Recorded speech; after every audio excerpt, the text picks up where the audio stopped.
বিরতির পরে আরেকবার আমন্ত্রণ জানাচ্ছি বাজেট ও উন্নয়ন ভাবনা অনুষ্ঠানে।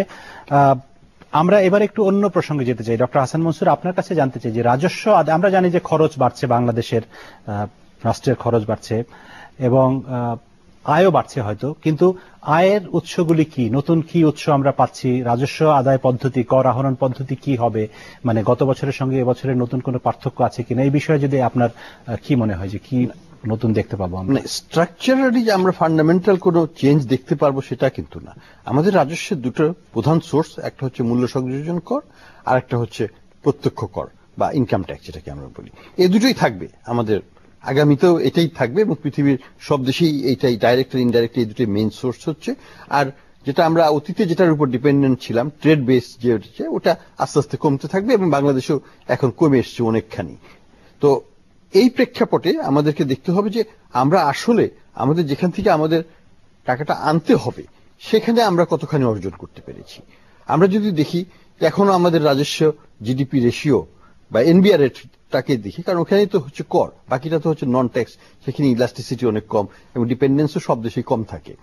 তো এনবিআর এর দিকে যদি আমরা দেখি তাহলে এখনো আমরা 10% নিচে আছি, অনেক নিচে আছি 10%। এটা আমরা পেরোতে পারছি না। এবছর সরকার যে টার্গেট দিয়েছেন 1,76,000 কোটি টাকা, সেটা যদি অর্জন হয় তাহলে আমরা সবকিছু মিলিয়ে আমরা হয়তো 10.1% যেতে পারবো, এটা আমাদের হিসাব মোতাবেক। অর্থাৎ আমরা কিন্তু এই লক্ষ্যটা কি জানেন, এই লক্ষ্যটা হচ্ছে যে প্রবৃদ্ধি হতে হবে সরকারি হিসাব মোতাবেক 30% এবং অন্যদের হিসাব মোতাবেক হয়তো 35%, যেটা কিন্তু বাংলাদেশের ইতিহাসে কোনোদিন হয় নাই। তো এটা একটা বড় চ্যালেঞ্জ। এই চ্যালেঞ্জের মোকাবেলায় আমরা দেখতে চাই যে সরকার কি করতে চাচ্ছে, কারণ এখানে কিন্তু মেজর যে সাস্টেইনেবল সোর্স অফ রেভিনিউ যেটা হবে আগামীতে সেটা হচ্ছে সংস্কারমূলক, অর্থাৎ মূল্য সংযোজন কর নতুন আইনটাকে বাস্তবায়ন করতে হবে, এনবিআর এর কর কাঠামোর যে প্রশাসন সেটাকে ঢেলে সাজাতে হবে বা রিফর্ম করতে হবে, যেটাকে আমরা বলি ফাংশনাল লাইনে। এখন হচ্ছে কি একটা জিওগ্রাফিক্যাল লাইনে এটা করা হয়, অর্থাৎ সার্কেল বেসড। সার্কেলের একজনই সে সব কাজ করে, সে রেজিস্ট্রেশন করছে, সে অ্যাসেসমেন্ট করছে, সে টাকা কালেক্ট করছে, সে অ্যাডজুডিকেশন করছে, সে আবার তার উপর ফাইন টাইন যা করার সবই করে দিচ্ছে। এই জিনিসটা কোনোদিন এখন আর বর্তমান যুগে কিন্তু চালু নয় কোনো দেশে।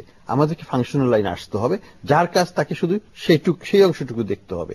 এই ধরনের কাঠামোগত পরিবর্তন যদি আমরা করতে পারি আমরা হয়তো 3 বছর পরে এখান থেকে ভালো রেজাল্ট পেতে পারবো। কিন্তু আপাতত এখন আমরা কি করবো তাইলে?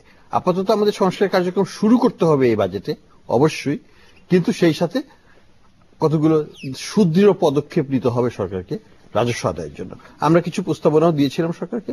1 নম্বর হচ্ছে যদি সিগারেটের ক্ষেত্রে আমরা দেখি, বিড়ি এবং সিগারেটের ক্ষেত্রে এখান থেকে কিন্তু 3.5 থেকে 4,000 কোটি টাকা খুব সহজে আদায় সম্ভব হয় যদি সরকার রাজনৈতিক চাপ, যেটা আমাদের এমপি সাহেবদের কাছ থেকে বেশি আসে, সেই চাপটা সহ্য করতে পারেন। কারণ আমরা বলছি যে এখানে বিড়িতে যেমন বিড়ির মার্কেট শেয়ার হচ্ছে 47%, রেভিনিউ আসে 2%, মানে সিগারেট বিড়ি সম্মিলিত রেভিনিউ 2% আছে, 47% মার্কেট শেয়ার।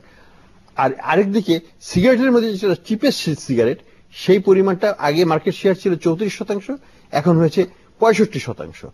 অর্থাৎ নিম্ন স্তরের সিগারেট, কম দামি সিগারেট বাজারটা দখল করে নিচ্ছে। উপরের যে সিগারেটগুলো যেটা থেকে বেশি রেভিনিউ পায় সরকার, সেগুলো ক্রমান্বয়ে কমে যাচ্ছে মার্কেট শেয়ার। এই স্ট্রাকচারাল চেঞ্জ হচ্ছে রিগ্রেসিভ, মানে আমরা গরিবদেরকে খুব ভালোভাবে সিগারেট খাওয়ার জন্য উৎসাহিত করছি, বিড়ি খাওয়ার জন্য উৎসাহিত করছি এবং 100 লাখ করে ধরিয়ে দিলেই তারা রাজনৈতিক অনুষ্ঠানে আসেন। তো এই প্রবণতাটা পরিবর্তন করতে হবে। আমরা যদি আজকে বেইজিং এ ঘোষণাপত্র দিয়েছে যে বেইজিং কোনো সিগারেট খাওয়া যাবে না, প্রকাশ্যে ধূমপান নিষেধ, এই যে একটা বড় পরিবর্তন। এই ধরনের তো আইন আছে, এটা আমাদের ওই ধরনের আইন নাই, প্রকাশ্যে করা যাবে না। তারা প্রকাশ্যে মানে প্রকাশ্যে আছে কিন্তু কেউ মানে না ওই আইন, এটা মানে না কেউ, মানে না সরকারের লোকজনও মানে না, পুলিশের লোকজনও মানে না, সরকারি অফিসেই মানে না। সরকারি অফিসে আমরা মানি। আচ্ছা, going back to the what I said, তো এই সিস্টেমের মাধ্যমে কিন্তু সিগারেট থেকে আমরা অনেক টাকা আহরণ করতে পারি, কিন্তু আমরা করছি না। সিগারেটের বাইরে আর কি? সিগারেটের বাইরে আমরা যেটাকে বলছি যে উইথহোল্ডিং কর, যেটা উৎসে কর্তন কোথায়? বেতন থেকে। বাংলাদেশে ইনকাম ট্যাক্সের 2% আসে উৎসে কর বেতন থেকে, মানে পেরোল ট্যাক্স যেটাকে বলা হয়, যেটা আমরা দেখেছি যে যুক্তরাজ্যে সেটা প্রায় 78%। অস্ট্রেলিয়াতে 60%-এর উপর, 65%-র মতো। পৃথিবীর সব দেশেই কিন্তু এটা 60, 70, 80% রেভিনিউ নিয়ে আসে প্রত্যক্ষ করে। আমাদের হচ্ছে 2%। সেটা তো গ্রহণযোগ্য না, আমাদের সেদিকে নজর দিতে হবে। এটা ছাড়াও আমরা কতগুলো আরো সংস্কার কার্যক্রমের কথা বলেছি, সেগুলো যদি সরকার করতে পারে তাহলে এবছর যদি আকাঙ্ক্ষা পূরণ নাও হয়, আগামীতে নিশ্চয়ই আমরা সঠিক পথে যেতে পারবো। ডক্টর মোস্তাফিজ, সংস্কার প্রসঙ্গে আপনিও বলা শুরু করেছিলেন একটু আগে।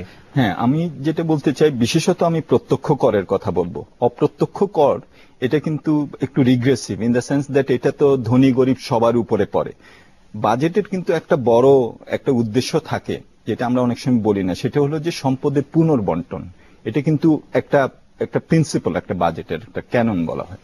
তো সেটা যদি আমরা চিন্তা করি, তাহলে প্রত্যক্ষ করের বেসটা বৃদ্ধি করা এটা খুবই জরুরি। এবং সেটা বেসটা বৃদ্ধি করতে গেলে এখন কিন্তু ইনফরমেশন টেকনোলজি আসছে, Bangladesh bank, NBR, central bank, এটার সাথে একটা যদি কোঅর্ডিনেশন করা যায়, তাহলে কিন্তু বড় বড় যে কর ফাঁকিগুলি এটা আমরা রোধ করতে পারবো। আপনি জানেন যে আমাদের প্রায় $1.5 বিলিয়ন মতো আমাদের ক্যাপিটাল ফ্লাইট হয় এগুলো, এবং এটা 70% গবেষণায় দেখা গেছে যে হয় হলো trade mispricing, under invoicing, over invoicing. তো এই জায়গাগুলোতে আমরা লুপ করতে পারি, এটা অপ্রত্যক্ষ করের ক্ষেত্রে। আর প্রত্যক্ষ করের ক্ষেত্রে এটা বেস বাড়ানো, লাইসেন্স ইত্যাদি যখন দেয়া হয়, তখন দেখা যায় যে একটা টিআইএন, বিআইএন ইত্যাদি নেওয়া হয়, কিন্তু পরে আর এটার সাথে অন্যগুলার কোনো, তার যে অন্যান্য লেনদেন সেটার কিন্তু কোনো সমন্বয় করা হয় না। সেই জন্যই দেখা যায়, আপনি দেখেছেন যে অনেক সময় ইলেকশনে যখন যায় তখন সম্পদের বিবরণ দিতে হয়, দেখা যায় যে মানে আমরা যাদেরকে জানি যে অনেক সম্পদশালী, দেখা যায় যে তারা কোনো করই তারা দিচ্ছেন না। তো সেই জায়গাগুলোতে লুপহোল যেগুলো আছে সেটা। আরেকটা যেটা এখন কিন্তু ইদানিং যেটা বলা হচ্ছে, সেটা হলো যে শুধু ইনকাম না, ওয়েলথেরও একটা রিডিস্ট্রিবিউশনের একটা প্রশ্ন আসছে। সেই জন্যই এই সরকার যেমন একটা ওয়েলথ সারচার্জ করা হয়েছিল, এইগুলোকে আরো স্ট্রিমলাইন করে প্রপার্টি ট্যাক্সের কথা চিন্তা করা যেতে পারে। এই বাজেটে আসবে কিনা আমরা জানি না, তবে এটা নিয়ে চিন্তা ভাবনা হচ্ছে। আমাদের মনে হয় যে 2 কোটি টাকার উপরে হলে তো একটা কি, হ্যাঁ, কিন্তু সেটা একটা সারচার্জের মতো করে ছিল। তো এটা প্রপার করে, এটা পৃথিবীর সব দেশে কিন্তু আছে। ডেথ ট্যাক্স, ইনহেরিটেন্স ট্যাক্স, এইসবগুলোও আছে। সুতরাং এই করের মাধ্যমে, বিশেষত প্রত্যক্ষ করের মাধ্যমে এই যে সম্পদের পুনর্বন্টন করা, সেই জায়গাটাতেও আমার মনে হয় যে নজর দেওয়ার সময় আসছে এখন। জি, মাননীয় প্রতিমন্ত্রী, যে বিষয়টা, হ্যাঁ, বাজেটের জন্য প্রধান চ্যালেঞ্জই হলো অর্থের যোগান। অর্থ না আসলে তো আমরা পারবো না, এটা আমরা বুঝি, সবাই বুঝে। আমাদের কিছু অসুবিধাও তো আছে, আমরা একটা রাজনৈতিক সরকার, আমরা আমাদের ঘোষণা দিয়ে এসেছি। আমাদের যারা আমাদের সাপোর্টার বা ভোটার এই দেশের, তাদের কাছে আমাদের কিছু কমিটমেন্ট আছে, কিছু ট্রেডিশনাল ঐতিহ্যগত ব্যাপার আছে। যেমন উনি বললেন যে ডেথ ডিউটিজ, ইনহেরিটেন্স ট্যাক্স, আমাদের অঞ্চলে এইটা সম্পূর্ণ অপরিচিত ছিল আমি যতদূর জানি। এইটাকে হঠাৎ করে সাডেনলি মিলিটারি গভর্নমেন্টের মধ্যে চাপিয়ে দেওয়া কোন ডেমোক্রেটিকলি ইলেক্টেড গভর্নমেন্ট পক্ষে বোধ হয় সহজ হবে না। আমি যেটা মনে করি, তো ধরেন একসময় মূল্য সংযোজন করো অপরিচিত ছিল, দুটো ভিন্ন জিনিস। ওটা বলবো যে মরার উপরে ট্যাক্স দিচ্ছে বাবা, নানা ধরনের কথাবার্তা আসতে পারে। এখন যেটা আমরা পারবো কেন, এটা কিছু মনসুর ভাই বলেছেন, আমরা মূসক মূল্য সংযোজন কর এই বছর থেকে আমরা অ্যাক্রস দ্য বোর্ড 15% আমরা ইম্পোজ করার কথা। এখানে আমরা প্রচুর বাড়তি ইনকাম আমি আশা করছি। এছাড়া বাড়তে মানে নেট বাড়বে, কারণ আমাদের কনজাম্পশনের প্যাটার্ন বাড়ছে, পার ক্যাপিটা ইনকাম বেড়েছে, খরচও বাড়ছে। এবং মূসকের যদিও এটা মুস্তাফিজ সাহেব বলেছেন যে এটা খুব একটা ন্যায়সঙ্গত নয়, ধনী গরিবের সমান, তবে গরিব এটা অ্যাভয়েড করতে পারে যদি সে এই জিনিসটা কিনবে না, he can afford that tax also. আর ধনী তো এরা এইসব জিনিস কিনেই না যেগুলাকে আমরা গরিবদের জন্য আমরা মনে করি। সুতরাং আলটিমেটলি বোধ হয় ধনীদেরকে যতই আমরা করি না, তারা ব্যাংকক বাজার করে গিয়ে এখন অনেকেই এই ধরনের আছে।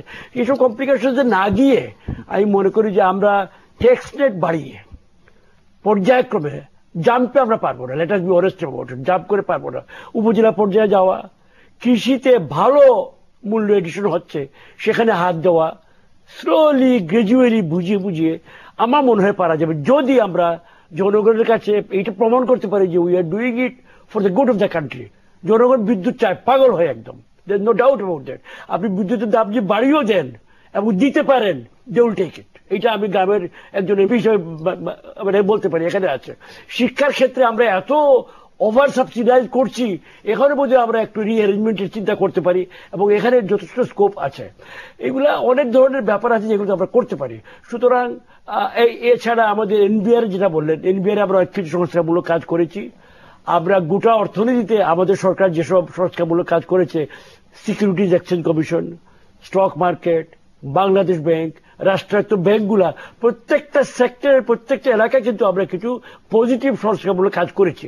Maybe it is not sufficient, doctor Mansur ভাই এরা হয়তো বলবেন it is not adequate but sufficient, কিন্তু আমরা এজ আই সেড প্রথম থেকে যে আমরা একটা নির্বাচিত সরকার, আমরা আমাদের যে কোনো সিদ্ধান্তের পেছনে মানুষের সম্মতি আমাদের জন্য অ্যাবসলিউটলি এসেনশিয়াল, ইকোনমিক লরও উপরে গিয়ে। এগুলি তো আপনি যেটা বলছেন মানে থিওরিটিক্যালি হয়তো কারেক্ট, কিন্তু আগামী বাজেটে সেগুলোর কতখানি রিফ্লেকশন থাকবে আপনি কি মনে করেন? আপনি যখন ফিগারগুলো দেখবেন, চূড়ান্ত অনুভূত হয়ে আসবে, আপনি দেখবেন, আপনি দেখলে বুঝতে পারবেন যে আমরা কোন দিকে যাচ্ছি। আমরা এলোকেশন কাকে দিয়েছি, আমরা এলোকেশন বিদ্যুতে দিব, যেটার একটা ইউনিভার্সাল ইফেক্ট আছে। আমরা এলোকেশন বাড়াচ্ছি রোডস কমিউনিকেশনে, যেটা কোনো ধনী গরিবের প্রশ্ন নাই, সবাই হাঁটতে পারবে, economy as a whole will be benefited. সুতরাং এইগুলো ডাইরেকশনগুলো আপনি তো দেখতে পারবেন। সামাজিক সেক্টরে যে আমাদের মতো নিম্ন আয়ের দেশে আমরা যে ওয়াইড একটা, আমি জানি না ডক্টর মুস্তাফিজ ডক্টর মনসুর বলবেন কিনা, এইরকম একটা ওয়াইড স্প্রেড নিরাপত্তা বেষ্টনী বোধ হয় আমার ধারণায় অন্য খুব কম দেশে আছে। বিকজ পরিমাণ হয়তো বেশি আছে, তাদের আয় অনেক বেশি। আমরা সামান্য আয় থেকে বিগত কয়েক বছরে বাংলাদেশ আওয়ামী লীগ সরকার, শেখ হাসিনার সরকার শুরু করে যেভাবে এটাকে নিয়ে এসছে, ইট ইজ নাও যথেষ্ট রকম সম্মানজনক পর্যায়ে আছে। এবং এর ফলে ওই যে উনি যেটা বললেন ডক্টর মুস্তাফিজ, যে সাম্যতা বা ন্যায়সঙ্গতার একটা প্রশ্ন আছে,